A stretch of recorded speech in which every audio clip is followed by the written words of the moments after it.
बीडमध्ये महिला आणि बालविकास विभागाकडून लहान मुलांच्या जीवाशी खेळ सुरू आहे। येथील 22 अंगणवाड्यांमध्ये येणारा पोषण आहार निकृष्ट दर्जाचा असल्याची माहिती समोर आली आहे आणि पाहूया या संदर्भातलाच एक खास रिपोर्ट। मी कसं 1.5 महिन्यापासून आज चक्रा मारतो तरी कुठल्याही प्रकारचा आम्हाला आणखी न्याय मिळाल्यासारखं वाटत नाही, आम्हाला कुठलाच प्रतिसाद मिळाला नाही। जर THR बंद नाही झाला आणि त्याच्या वितरित कुठला चांगला आहार नाही दिला तर आम्ही म्हणजे कसं की आम्ही आंदोलन करू।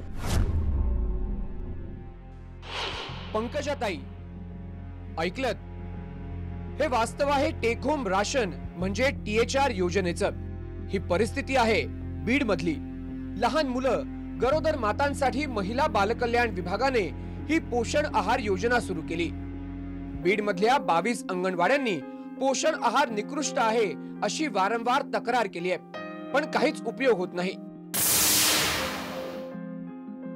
या पोषण आहाराला मुलंच नाहीत तर जनावरही तोंड लावत नाहीत अशी तक्रार अंगणवाडी सेविका करतायत।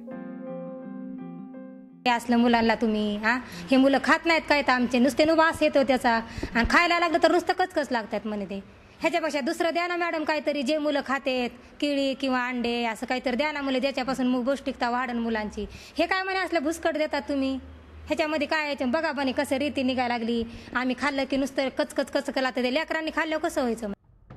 50 दिवस झाले वारंवार तक्रार केली, पत्रव्यवहार केला, पण काहीच उपयोग नाही।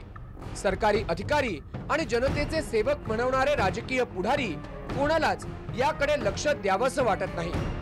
अंगणवाडी सेविका या आंदोलनाच्या पवित्र्यात आहेत, त्या आंदोलनाला आम्ही पाठिंबा देऊ। वेळ प्रसंगी आम्ही देखील त्या आंदोलनात उतरू। पोषण आहारात किडे आहेत, अन्नातून खडे निघतायत। पंकजाताई, THR मध्ये घोटाळ्याचा आरोप झाला, तुम्ही आरोप फेटाळलात, मग आता उत्तर द्या। मुलांना हे अन्न दिलं जात असेल, कंत्राटदार मुलांच्या जीवाशी खेळत असतील तर याला जबाबदार कोण? कंत्राटदार मुलांच्या जीवाशी सर्रास खेळतायत। पंकजाताई, ही मुलं तुमची वोट बँक नसतीलही, पण ही मुलं महाराष्ट्राची आहेत आणि मंत्री म्हणून त्यांना योग्य आहार मिळतो का नाही हे पाहणं तुमची नैतिक जबाबदारी। उद्धव मोरे, जय महाराष्ट्र, बीड।